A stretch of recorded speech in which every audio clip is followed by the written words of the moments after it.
We had a number of questions really around recycling, because that was quite a focus of the presentation, with a little bit of anxiety about other stuff that we weren't hearing so much about. And partly around what we can do before we reach recycling, so sort of repurposing and are there other ways of handling rubbish, I suppose, that we could also be focusing on before it gets into the recycling bins. One question, Amanda.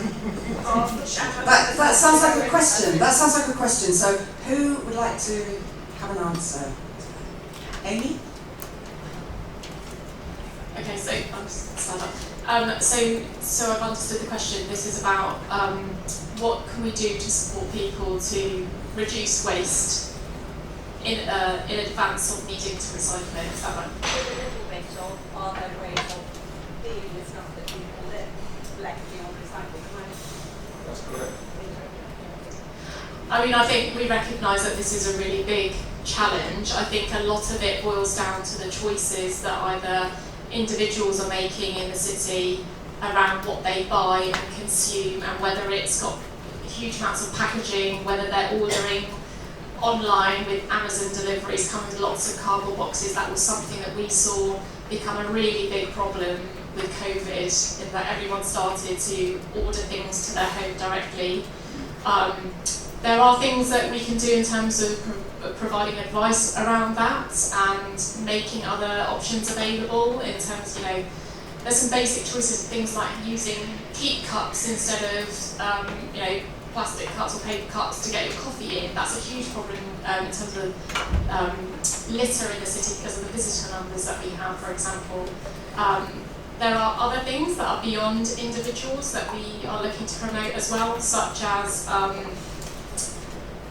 what's referred to as the circular economy. What that means is one organisation's waste can be the raw material for another business, for example. So if you've got construction waste from a development site, could that timber or building materials be used by another company as the raw material for another product? Like we get, I know that we've had an example where a local artist was creating sculptures from waste, I think actually waste bones from some of our kind of food premises across the city. So I think there's a number of things around that are possible to promote and do, but I think a lot of it comes down to the choices and behaviours. Okay. Over to tables. Thank you. I know this group have got. I think we, in the interest of fairness, we'll go around once and we'll see how the time is. So, but thank you for your enthusiasm. Marla, over to you.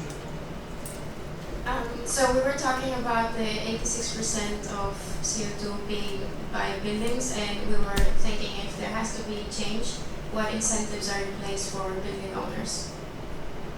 Okay, who can take that question? Okay, Bold. Thank you. I mean, part of it is going to particularly on commercial businesses. Is the fact that most companies in Westminster are providing services, might be to people, might be to other businesses. And so the best incentive that we can provide business owners to reduce their carbon is by us as consumers making sure that we buy from companies who are acting responsibly. So ask that if you're buying services, look out for things that they're doing. We have launched the Sustainable City Charter last year, which is where commercial landowners and occupiers can sign up to be part of the charter. That means that they'll be baselining their carbon emissions and then tracking them. The intention, of course, is to share data between them. We'll provide a toolkit for them, and then they can reduce their carbon emissions that way. The best way for you to impact that as citizens is to look out for that charter mark. If there isn't a charter mark somewhere, ask them why not. In terms of businesses that sell services to other businesses, quite often now it will all eventually get back to a consumer, or there'll be some organisation that says, okay, we're only going to buy services from people who are acting responsibly. People are very interested in their supply chains at the moment, so they want to make sure that they're not buying things or services from companies who are not interested in sustainability. It's a big part of the way that people do business at the moment. So that's one thing. The second thing to do with residential premises is, again, it's looking out for, and it's difficult, of course, that, you know, because quite often we're not really, I rent as well, but it's not possible always to be very picky about where you rent, right? You can't, we just don't have the kind of money to be picky about that. However, you know, look out for things, maybe make suggestions to your landlord if you feel comfortable in doing so, and saying, okay, you know, this could be changed in my flat relatively simply, and then it would lead to, you know, like, the good thing about a lot of the stuff we're doing on sustainability is that it ties in with cost of living crisis.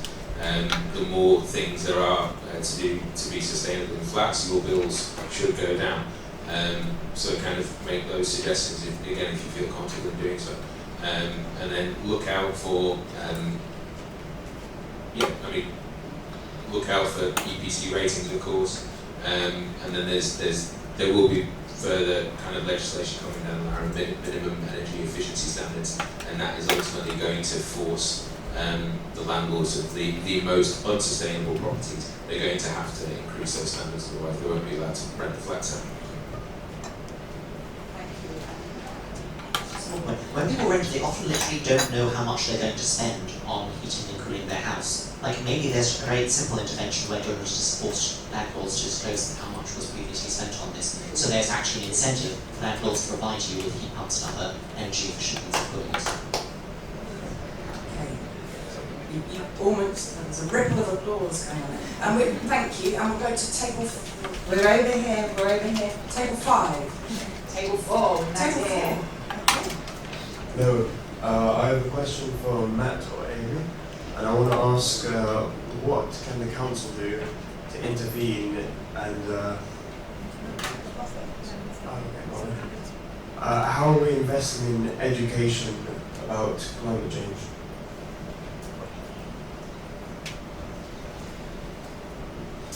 So what we have done as part of developing our approach around our climate action plan is to look at a programme of support where we've got carbon literacy training workshops going into schools and working with primary age school children to teach them about climate change. And around that we've done some other interesting things like run competitions to get them excited about it and thinking about it. And then going home and talking about it to their families and influencing their parents and thinking about, for example, ways in which they travel to school or other things that, you know, other changes they can make in the home, building on what they've learned at school is what I don't know if you're able to tell me how many classrooms you have. 23 schools across the borough now, so that's something that we're quite proud of and looking to build on. And of course it's not just children.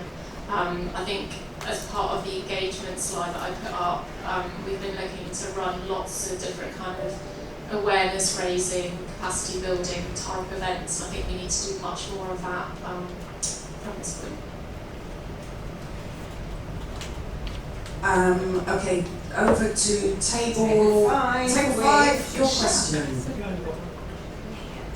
Hi. So Matt, you already touched upon the point that we had specifically on the buildings emissions. I think I'll probably double click on what you said about the EPC and the legislation which is going to come down the line. Is there a way that, you know, we could see more of a static EPC than dynamic EPC than a static EPC, because nowadays, because the EPC is calculated once in 10 years, and then only when there's a property transaction that is happening, either a sell or a rent. Is there a way that one could be incentivized to do EPC so that there's a good business case for a retrofit to be placed, as such? Yeah, so at the moment we don't have power as a local authority to enact further requirements on EPCs. What we can do is seek to influence, and so we're working at the moment on a private renters charter, and that will seek to involve tenants and landlords and agents to sign up to some shared goals and commitments on ways of working. But we'll also cover things such as, it won't be rent control, but we'll see if we can try and get in place some kind of commitments on rent increases at least. And then on things around energy efficiency standards also, because that's, again, because as I said before, it ties in so much with the cost of living crisis. So that's a really good idea, and I'll take that away and see if we can incorporate that into the kind of principles around the commitments from landlords and letting agents, is to have more frequent measuring of energy efficiency in the flats here. Brilliant. Getting to ideas already. Okay, so table 3, your idea, your question.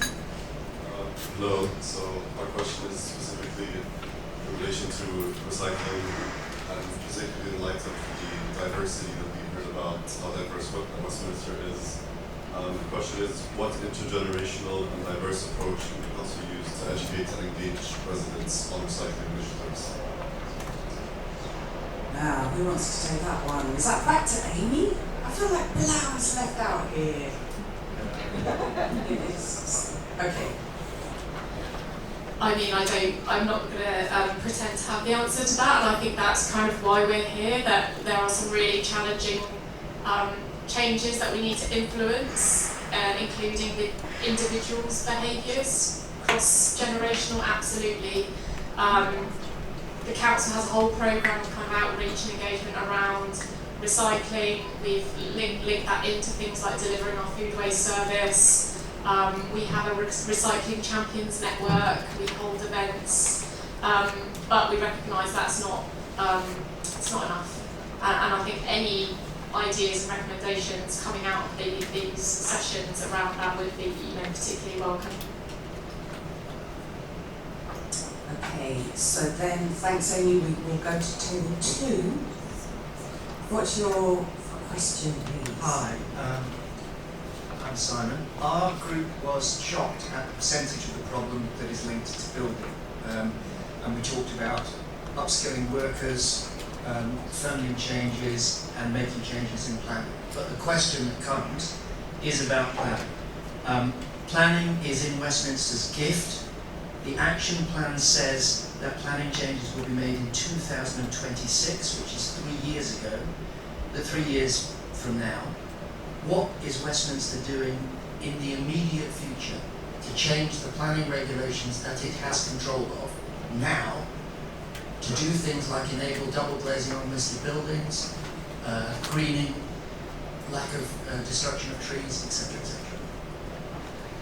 I'm sensing that's one for Councillor Lamboll. Thank you. Yes, the reason why there are certain elements of the planning structure that we can't change immediately is because we are working on a new version of Westminster City Plan, but there isn't a way to force through that change any quicker than the timetable at present. That's just because of the work that needs to be done, the consultation that needs to go through with all the different areas in order to get there. What we're doing in the meantime, though, is we'll shortly be releasing a supplementary planning document which will cover some of this. It will include things such as the increasing the cost of carbon offset pricing for where buildings don't meet net zero straight away. In addition to that, we've already been working on and have released guides for people to look at. They're on the Westminster Council website. You can find them on things like how to install double glazing in buildings and negotiating the planning programme for that. It is possible already to have double glazing in listed buildings. I'm not going to pretend that it's easy, but it's possible to do. There isn't a blanket ban on doing it. And there are further kind of retrofit guides that we'll be releasing along the way as well. Was that all of the bits of your question, Simon? Yeah. I can follow up questions. Thank you. Okay, and lastly over to Sam. Thank you. So how do you calculate net zero? And how much does the ultra-low emission zone has contributed to the reduction of emissions within Westminster?